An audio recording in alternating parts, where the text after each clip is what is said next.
आज गोविंदा रनन जी की इंटरव्यू लेने के लिए यहाँ पे आया हूँ।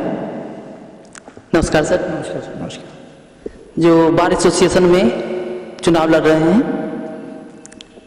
जी नमस्कार सर। नमस्कार सर कुछ सवाल हैं हमारे जो आप देना चाहेंगे तो बड़ा अच्छा।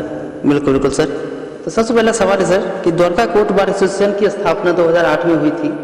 आपने द्वारका कोर्ट बार एसोसिएशन के किस चुनाव में भाग लिया था और अभी किस पद के लिए आप चुनाव? मैंने सर 2019 में एडिशनल सेक्रेटरी की पोस्ट पे ही मैंने कंटेस्ट किया था द्वारका कोर्ट बार एसोसिएशन में। उसमें कुछ थोड़ा मार्जिन से मैं नहीं कर पाया, तो इस बार फिर उसके बाद भी मैंने लगातार प्रयास किए वकील भाइयों के लिए, बहनों के लिए, जो भी मैं कर पा रहा था। तो दोबारा मैं प्रयास कर रहा हूँ इसी सेम पोस्ट पे, एडिशनल सेक्रेटरी की पोस्ट पे ही। तो बस आपके चैनल के माध्यम से भी मैं रिक्वेस्ट करूँगा अपने सभी अधिवक्ता भाइयों से, बहनों से कि जो मुझे इस बार सेवा का मौका दें और मैं आप लोगों के लिए और अच्छे तरीके से काम कर सकूं, इसके लिए मैं आप सबसे रिक्वेस्ट करता हूं इस चीज़ के लिए। जी चलिए, बहुत अच्छी बात है सर। शुभकामनाएं हमारा भी आपके साथ है। सर एक और सवाल है कि क्या आप द्वारका कोर्ट बार एसोसिएशन के सदस्यों को हो रही कठिनाइयों से भली भांति परिचित हैं? सर, हम सब प्रैक्टिसिंग लॉयर हैं द्वारका कोर्ट में और डेली फेस करते हैं प्रॉब्लम्स, वो हर एक वकील करता ही है वहाँ पे। जैसे पार्किंग की समस्या हो गई, सीटिंग अरेंजमेंट्स नहीं है, जो नए अपने एनरोल्ड हो रहे हैं वकील साथी, उनके लिए सीटिंग प्रॉपर नहीं है, सीट्स नहीं है, चैम्बर्स नहीं है अभी। और बल्कि जो पुराने भी हैं हमारे जो वरिष्ठ अधिवक्ता हैं, उनको भी अभी चैम्बर कहीं को अलॉट नहीं हो पाए हैं। तो सीटिंग अरेंजमेंट हो गया, पार्किंग हो गया, फिर थोड़े कैंटीन की भी कुछ हैं प्रॉब्लम्स, वो हो गई। तो इस तरह की कई समस्याएं हैं जो फेस की जा रही हैं वकीलों के द्वारा। तो उसके लिए मैं प्रयास करूँगा कि वो सब समस्याओं का निदान हो। जी, सबसे बड़ी समस्या है सर पार्किंग की। पार्किंग के लिए आपके मन में क्या विचार है, क्या करना चाहिए? पार्किंग के लिए सर इसमें ये है कि ज़्यादातर पार्किंग जो है फुल रहती है। आप अगर 10 बजे आप सोचो कि गाड़ी अंदर आ जाए और खड़ी हो जाए तो पॉसिबल नहीं है। उसका एक कारण ये भी है कि जो कोर्ट स्टाफ है, जो भी हम द्वारका कोर्ट में जो भी कोर्ट स्टाफ है, कोर्ट्स में काम करते हैं, तो उनकी पार्किंग भी सेम उसी जगह पार्क होती हैं जो वकीलों के लिए है। तो उसका ये एक सॉल्यूशन हो सकता है, जैसे जजेस की जो पार्किंग होती है, जो पीछे एडमिनिस्ट्रेटिव ब्लॉक है उसके नीचे पार्किंग स्पेस है, तो जो कोर्ट स्टाफ है वो वहाँ पे अपना अकोमोडेट कर सकता है अपनी पार्किंग्स को। तो उसके लिए प्रयास करेंगे, प्रपोजल देंगे डीजे साहब को भी कि इस तरीके से उनकी पार्किंग वहाँ व्यवस्था हो जाए। और दूसरा मुख्य कारण ये रहता है कि जो अपने पुलिस ऑफिशियल्स हैं जो आते हैं कोर्ट अटेंड करने के लिए, उनकी पार्किंग भी गाड़ियाँ हमारी इसमें कोर्ट कॉम्प्लेक्स में अंदर ही होती है, वो भी वकीलों की पार्किंग में। तो उससे थोड़ा सा ये भी रिलीफ मिल सकता है। जैसे मेट्रो के नीचे पार्किंग की व्यवस्था है हमारे कोर्ट की, तो वो वहाँ पे अपनी गाड़ियाँ पार्क कर लें, जस्ट एडजस्टेंट ही हैं, बिल्कुल कोर्ट के साथ में ही है। तो अगर वो पार्किंग वहाँ पे एडजस्ट हो जाती है तो उससे भी काफ़ी वकीलों की जो गाड़ियाँ हैं उनको पार्किंग करने में सुविधा प्राप्त होगी। इसके अलावा भी जो पीछे चैम्बर ब्लॉक है वहाँ पे भी पार्किंग चल रही है, लेकिन आने वाले समय में हम प्रयास करेंगे चैम्बर ब्लॉक का काम जल्दी जल्दी शुरू हो। तो जो पार्किंग वहाँ हो रही है उसके लिए हमने SDM कोर्ट के पीछे एक खाली लैंड है वहाँ पे, कोर्ट के जस्ट साथ में ही है, तो उस पर भी बातचीत चल रही है। उसको भी देखते हैं, अगर वो हमें कोशिश करेंगे कि कोर्ट को मिले और वहाँ पे पार्किंग की व्यवस्था की जाए। सर एक और सवाल है मेरे मन में कि डे बाय डे बहुत सारे नए वकील भी आते हैं, नए वक्ता भी आते हैं, तो उनके लिए, अधिवक्ताओं के लिए न्यू चैम्बर ब्लॉक के लिए आप? न्यू चैम्बर, जैसे मैंने अभी बोला है कि न्यू चैम्बर ब्लॉक तो एक फर्स्ट प्रायोरिटी बेसिस पे होना चाहिए, क्योंकि चैम्बर्स की बड़ी इस समय दिक्कत है। सिटिंग अरेंजमेंट्स नहीं है, चैम्बर्स नहीं है। और अभी भी आप ये इस समय भी मान के चलो 1500 के करीब जो है ना नए हमारे अधिवक्ता साथी द्वारका कोर्ट के मेंबर बने हैं। तो सीटिंग अरेंजमेंट के लिए ये बहुत प्रायोरिटी पे चलेगा काम कि चैम्बर ब्लॉक का काम जल्दी जल्दी शुरू हो और वहाँ पे चैम्बर्स ब्लॉक बने और लोगों को अलॉट हो, ताकि वो सही तरीके से प्रॉपर वे में अपना जो है ना काम को कर सके। बहुत बहुत अच्छा सोच है सर आपका। सर एक और सवाल है मेरा कि आप महिला अधिवक्ताओं के बारे, वार्डरूम के बारे में, नवीनीकरण के बारे में क्या?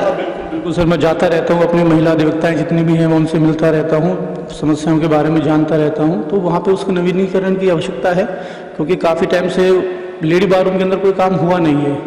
एक बार बच्चों के लिए क्रैच भी बनाया गया है, उसको भी और थोड़ा मॉडर्नाइज करेंगे, उसमें भी नवीनीकरण करके। और एक दो जो हमारी महिला अधिवक्ता उन्होंने प्रपोजल दिया था कि हमारे यहाँ पे LED नहीं है, तो वहाँ पे LED की भी स्थापना करेंगे, थोड़ा माहौल को और अच्छा हो, एंटरटेनमेंट भी हो, क्योंकि हमारा जो एडवोकेसी का प्रोफेशन है काफ़ी स्ट्रेसफुल रहता है, तो थोड़ा उस चीज़ के लिए भी जरूरी है ये चीज़ें। तो उसको माहौल थोड़ा रिलैक्स फील करें और जो है उसको और नवीनीकरण करेंगे, उसको और जो भी उसका जो मॉडर्नाइजेशन होगा वो करेंगे वहाँ पे।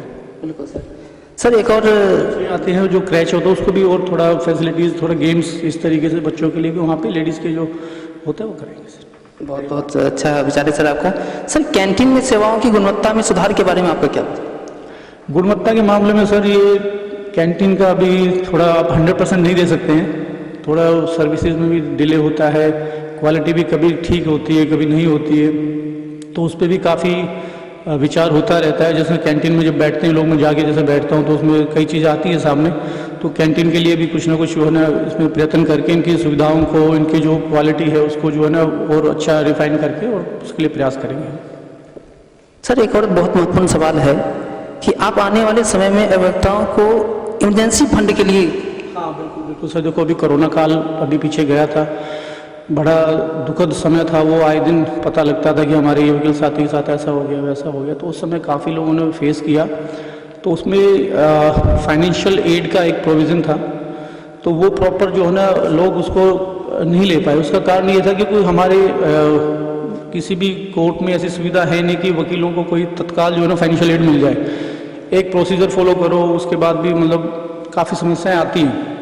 तो उसके लिए कोशिश ये करेंगे कि एक प्रपोजल रखेंगे, एक कमेटी बनाएंगे फाइनेंशियल एड के रिगार्डिंग। जैसे अगर किसी वकील अधिवक्ता को, अपने भाइयों को, जैसे किसी को भी इंस्टेंट फाइनेंशियल एड चाहिए, तो उसमें ऐसा करेंगे कि लोन फैसिलिटीज़ का, जैसे मैं काफ़ी जैसे बैठता हूँ मैं कंपनी के दौरान, काफ़ी मैं जो यही आता है कि सर लोन का जो है ना आप कुछ करवाइए यहाँ पे कि वकीलों को बाहर से लोन प्रोवाइड हो, लोवेस्ट जो इंटरेस्ट रेट होता है उसके ऊपर।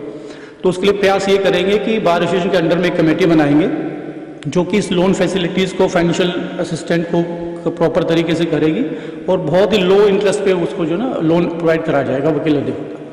ये तो बहुत ही अच्छा आपका विचार है सर, क्योंकि इमरजेंसी में बहुत ज़रूरत होती है, बहुत सारे लोगों को बहुत परेशानी हो जाती है, बहुत सारी दिक्कतें आ जाती हैं, जीवन है, उतराव चढ़ाव आते रहते हैं। तो इस तरह की समस्या जैसे भी आती है तो उसके लिए तुरंत तत्काल इमीडिएट जो है ना उनको प्रोवाइड करा जाए, जो भी लोन उनका रिक्वायरमेंट है उस हिसाब से दिया जाए। बिल्कुल, बहुत अच्छा विचार है सर। एक और सवाल है, आप अधिवक्ताओं के वेलफेयर के लिए क्या भविष्य में क्या क्या योजनाएं लेकर आओगे सर? अधिवक्ता वेलफेयर के लिए सर ये एक तो ये लोन का ही हो गया, ये बहुत ज़रूरी है, और मेडिक्लेम भी होना चाहिए। जैसे पिछली बार भी द्वारका कोर्ट में मेडिक्लेम इंश्योरेंस का चला था, लेकिन किसी कारणवश से वो आगे नहीं बढ़ पाया, तो उसको भी कोशिश करेंगे कि अच्छे प्रॉपर तरीके से हो। और वेलफेयर के अंदर ये आपका सिटिंग अरेंजमेंट्स हो गए, और भी जैसे जैसे जो समस्याएं सामने आती जाती हैं तो उनके लिए भी एक सुझाव पेटी भी बनाएंगे। जो भी फेस होती है प्रॉब्लम्स, तो उनको एक सजेशन बॉक्स भी बनाया जाएगा, उसके अंदर वो अपनी समस्याएं लिखें और उसको तत्काल उस पर कमेटी के द्वारा जो भी बैठेंगे हम आप लोगों के आशीर्वाद से, तो उस चीज़ को फाइनलाइज करेंगे जल्दी। बहुत ही अच्छा सर आपका विचार है। राणा जी, आपके बारे में पता चला है कि आप जो आपके साथी अधिवक्ता हैं उनका बहुत अच्छे से हेल्प करते हो आप, ये प्रेरणा आपको कहाँ से मिली? देखिए सर, मैं फर्स्ट जनरेशन लॉयर हूँ, बहुत धीरे धीरे हमने कदम कदम बढ़ा के यहाँ तक स्टैंड किया है।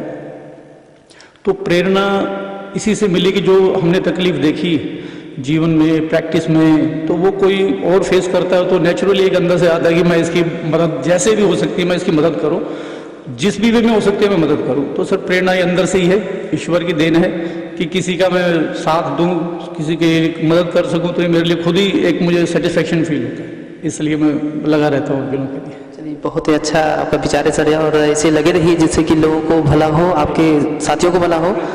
सर, आप चुनाव क्यों लड़ना चाहते हैं और क्या आपको इसमें कुछ फायदा नजर आता है? देखिए सर, ये हमारे एक परिवार है, हम लॉयर्स हैं, एक हमारी एक फैमिली है, एक कम्युनिटी है, और चुनाव लड़ना तो एक वैसा हो जाता है, एक ये जिम्मेदारी है बेसिकली। सब बार मेंबर्स एक अपना रिप्रेजेंटेटिव चुनते हैं, जिससे वही उम्मीद रखते हैं कि ये जिसको हम चुन रहे हैं ये हमारी समस्याओं का निदान करेगा, हमारे सुख दुख में खड़ा रहेगा, और जो है जब भी हमें जरूरत पड़ेगी अवेलेबल रहेगा। तो इसमें लाभ बस यही होता है कि हम अपने वकील साथियों के लिए कुछ कर पाते हैं, तो अंदर से सेटिस्फेक्शन होती है। और मेरे को तो इसमें और कोई लाभ ऐसा दिखता नहीं है कि दुनिया का लाभ हो, बस यही रहते कि जो हमारे वकील साथी उनका लाभ विशेष है, अपना लाभ से कुछ लेना देना नहीं है इसमें, ये चीज़ है। ये तो बहुत अच्छा आपका विचार है सर। और क्या कहना चाहेंगे लास्ट में? यही है कि आप अपने अधिवक्ताओं को क्या संदेश देना चाहोगे कि अपनी तरफ से? मैं सभी अधिवक्ता साथियों को यही संदेश दूंगा कि हम एक फैमिली है और हम एक दूसरे की हेल्प करने के लिए ड्यूटी बाउंड हैं। सबकी समस्याएं एक साथ एक जैसी हैं तकरीबन, तो बस जिसकी जैसे हेल्प हो पाए वो करे। और मैं इस बार जो कंटेस्ट कर रहा हूँ एडिशनल सेक्रेटरी के लिए, तो आप सबसे विनती करता हूँ इस बार सेवा का मौका दें। और मैं आपको बिल्कुल इंश्योर करता हूँ, 100% इंश्योर करता हूँ कि मैं आप लोगों के लिए दिन रात काम करूँगा और कहीं से कहीं तक कोई दिक्कत आप लोगों के लिए आने नहीं दूंगा। मैं ये विश्वास दिलाता हूँ आपको। जी चलिए, धन्यवाद धन्यवाद सर। और आप सभी लोग इनका साथ दीजिए, जिससे कि जो जो विचार लेकर आए हैं, जो जो इनके मन में है, वो पूरा कर सकें। धन्यवाद। अभी जो हमारे कॉमन हॉल्स हैं यहाँ पे ना, फर्स्ट फ्लोर पे हैं और थर्ड फ्लोर पे भी हैं। एक्चुअली वो बन गए हैं प्रॉपर, लेकिन वहाँ मेंटेनेंस का थोड़ा इशू मैंने देखा है। वहाँ पे एसी जैसे काम नहीं, जैसे गर्मी आने वाली है तो वहाँ पे एसी काम नहीं कर रहे हैं, किसी का एसी खराब है। तो ये भी चीज़ें हैं, जो चीज़ अभी ऑलरेडी चल रही है तो उनको भी थोड़ा उनमें भी काम करने की जरूरत है। तो ये सर सब मतलब नया भी और पुराना भी सब मेंटेन रहना चाहिए। जी सर। चलिए, थैंक यू सर। धन्यवाद। नमस्कार, मैं गुरिंदर राणा एडवोकेट द्वारका कोर्ट से। मैं स्काई न्यूज़ चैनल के माध्यम से अपने सभी अधिवक्ता साथियों से ये अपील करता हूँ और ये विश्वास दिलाता हूँ कि मैं गुरिंदर राणा एडिशनल सेक्रेटरी की पोस्ट पे कंटेस्ट कर रहा हूँ द्वारका कोर्ट बार एसोसिएशन में। आप लोग मुझे मौका दें अपनी सेवा करने का। मैं आपको ये विश्वास दिलाता हूँ कि मैं आप लोगों की हर एक उम्मीद पे खरा उतरूँगा। आपके लिए जो काम मैं कर सकता हूँ उससे बढ़ के मैं काम करूँगा और आप लोग हमेशा मुझ पर विश्वास करेंगे और मैं आपके हर विश्वास पे खरा उतरूँगा। तो आप लोगों से बस यही अपील है कि मुझे इस बार एडिशनल सेक्रेटरी के पोस्ट पे द्वारका कोर्ट बार एसोसिएशन के इलेक्शन में भारी बहुमतों से अपने सहयोग से मुझे विजयी बनाएं। और मैं आप लोगों को फिर से ये विश्वास दिलाता हूँ कि मैं आप लोगों की हर एक उम्मीद पर खरा उतरूँगा। धन्यवाद।